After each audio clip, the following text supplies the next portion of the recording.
joined now by Chris McElhenney, who's General Secretary of the Alba Party. Alba, of course, the Alex Salmond-led breakaway group of independents in Scotland there. Chris, good morning to you. How are you doing? Good morning, Alex, and congratulations on your own show. Oh, thank you. Very, very nice to hear. And thank you for joining me on the inaugural, yet-to-be-titled Alex Phillips Extravaganza. Right, so it seems to me that it's going to be a bit of a shoo-in for John Swinney, who has been Deputy Leader of the SNP. Kate Forbes saying she's not going to stand to be the next leader. One assumes she's had a bit of a job offer through the post in order to acquiesce so firmly and rapidly. What do you project is going to happen? Is John Swinney going to be able to get the coalition with the Green Party back up and running? Is he going to be able to deliver where Humza Yousaf couldn't? Well, first of all, I am a Republican, so I don't believe in coronations. And I think that is something that will be quite difficult for John Swinney, because we had a Scottish election in 2021, the SNP obviously were the largest party, but Humza Yousaf replaced Nicola Sturgeon without an election. That's normal enough in British politics. But for John Swinney now to replace Humza Yousaf without the mandate of the people through an election, and not even with a mandate from his own party members, it does put him in a slightly weak position. In terms of how he'll manage to govern where Humza Yousaf failed, he's effectively got two choices. Three, but he's never going to deal with the Labour Party and the Tories. So he has a choice of going back to the toxic green policies that undone and forced Humza Yousaf out of office. Bottle return schemes, banning on fishing, getting tied up in gender politics. Yesterday, of course, John failed to say what a woman was. So he can go back to the green policies to govern, or he can deal with Ash Regan, the Alba MSP, and her demands are pretty reasonable for a so-called nationalist government. Put independence back at the front of the Scottish Government's agenda, get back to governing competently, and importantly, safeguard the rights of women and girls. I think the majority of the Scottish people would rather the latter, but unfortunately, I think the SNP will ignore what the Scottish people want, and they'll govern in the best interest of the Green Party and the SNP. I mean, this is the problem, really, isn't it? The SNP have sold their soul to the woke devil, got into bed with the Greens with all of the sort of mad things that they demand: absolute net zero, men in women's prisons. The list goes on and on. When you take a peek under the bonnet of the green, well, I was going to call it the green car. It wouldn't be a car, would it? It would be some sort of rickshaw, probably. You find some pretty mad, ultra-progressive, quite scary policies. You in Alba must be sitting there like a wicket keeper ready to catch the ball when the public say we still want an independent Scotland, but we don't want all this loony lefty nonsense. Yeah, well, it's a pretty good point, because the trials and tribulations of Nicola Sturgeon and the SNP in the last year have seen a drastic drop in support for the SNP, but support for independence is still sitting, give or take 1 or 2 percentage points, about 50-50 in Scotland. So, the SNP might be in turmoil, the Greens might be toxic, but people have baked in now that they support independence. But how do you then push on beyond that 50%? Well, you need competence in government. People need to see that the services that the Scottish Government are responsible for are being governed competently. They need to see improvements in health, they need to see improvements in the NHS, they need to see a focus on the economy, growing the economy, because that's how you grow funds to invest in public services, as opposed to this kind of green narrative that it's more important that people feel happy than we have a productive economy, which is it's the sort of stuff that students talk about in school, but they quickly leave behind when they realise what the real world's like. Sadly, most of your green politicians never experienced what the real world was like, because they went straight into politics, and that's part of the problem we've got in the Scottish Parliament. But I heard the Greens yesterday urging whoever becomes the next SNP leader to effectively not dual key road infrastructures, and I just don't understand where these electric cars and buses are supposed to drive if we don't invest in a proper road infrastructure, because without good infrastructure, you don't grow your economy. You don't, bring rural Scotland,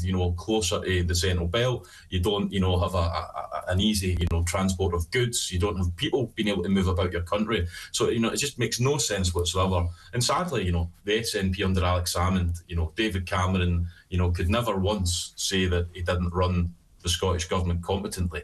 And that was a reputation that took years to establish. And it's been thrown away over a matter of years because the Scottish Government have been obsessed on, you know, being unable to say what a woman is. They've been obsessed on self-ID, gender politics. You know, you say woke politics. I don't know if that's really the phrase that most people relate to. I think they just relate to the fact that, you know, that most ordinary people care about how much is their mortgage, what are interest rates, but the Scottish Government is focused on niche issues that won't improve the lives of anyone. I think when I said woke politics, I was being polite. They're more balmy politics that belong in Xanadu, which is where I think most Green MSPs think they run. But how has this happened? Surely Alba right now should be totally cashing in from this. Surely Alba, they're sitting there going, look, you used to like independence. You don't want all the balmy stuff. You just want the country to work effectively. You want it to be run with common sense. If that's where the majority of the population are at, why are we not seeing that happen?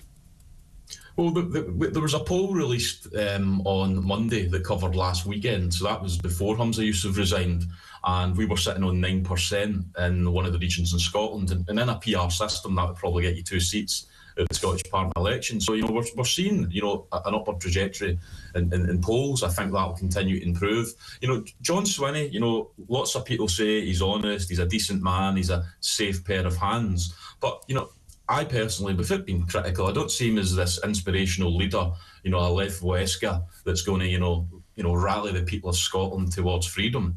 I think he's, you know, it comes across as, you know, the sort of guy you would want to do your accounts, but I'm not so sure he's the sort of guy you would want to actually set the priorities in terms of what you want to spend your money on. So, you know, we have the opportunity now in Alba to, you know, put forward, you know, grown-up proposals in terms of, you know, for example, the cash review, which, you know, seems to have been accepted in England, but the Scottish Government has still refused to accept its recommendations, which, of course, that's what caused this whole crisis, because we had a Green minister in Humza Yousaf's government saying that the cash report was basically a transphobic, you know, piece of ideology, and they were wanting to, you know, ignore a very robust report from one of the world's leading, clinicians, which, you know, is ridiculous that it gets itself into a position that a government refuses to accept, you know, hefty scientific reports. So what does the new Scottish Government have to do? Well, it has to, you know, get back to governing based on science. It should be accepting. That would be nice, wouldn't it?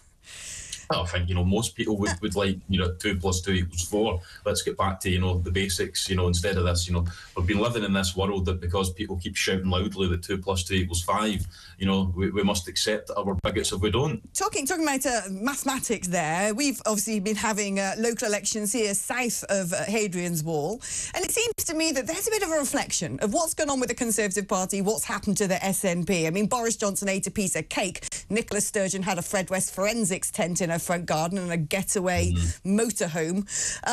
But there's been, you know, constant change of leader with the ruling party down here in the Conservative Party, up there with the SNP. But it seems the people who are just profiting from this without really having to lift a finger is the Labour Party, both here in England and also up there in Scotland. How are you looking at the results happening in England today and thinking, well, gosh, what do we need to do to make sure as a smaller party, when people are clearly unhappy with the party of government, what do we need to do to make sure we can break in and actually get some of those votes? Yeah. But, well, you have actually also been having local elections north of Hadrian's Wall, because most of Northumberland is north of Hadrian's Wall. Oh, very true, very true. Happy to take it if the people of Northumberland wish that to be so.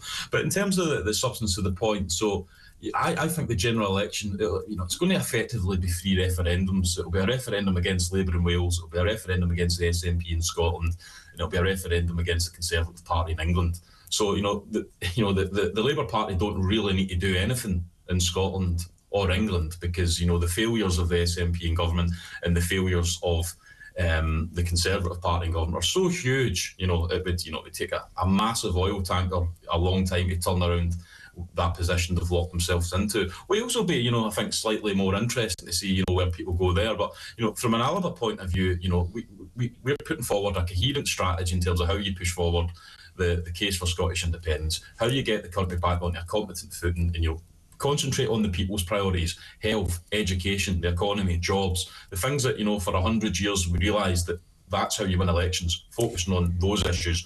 Don't focus on self-identification. Don't focus on, you know, whatever, you know, the Greens dream about overnight and then demand to be on the statute book the next day. Get back to governing competently. You know, the SNP would do well to take on board that message. If they don't, then I think I think we're well positioned in Alba Party to, good luck to you, Chris. I would rather Scotland stay in the United Kingdom. I believe in the United Kingdom, but you sound like a very sensible man indeed, and also a big fan of Alex Salmond, who I often bump into in the corridors of power here at Talk Towers. Chris McElhenney there, who's the General Secretary of the Alba Party.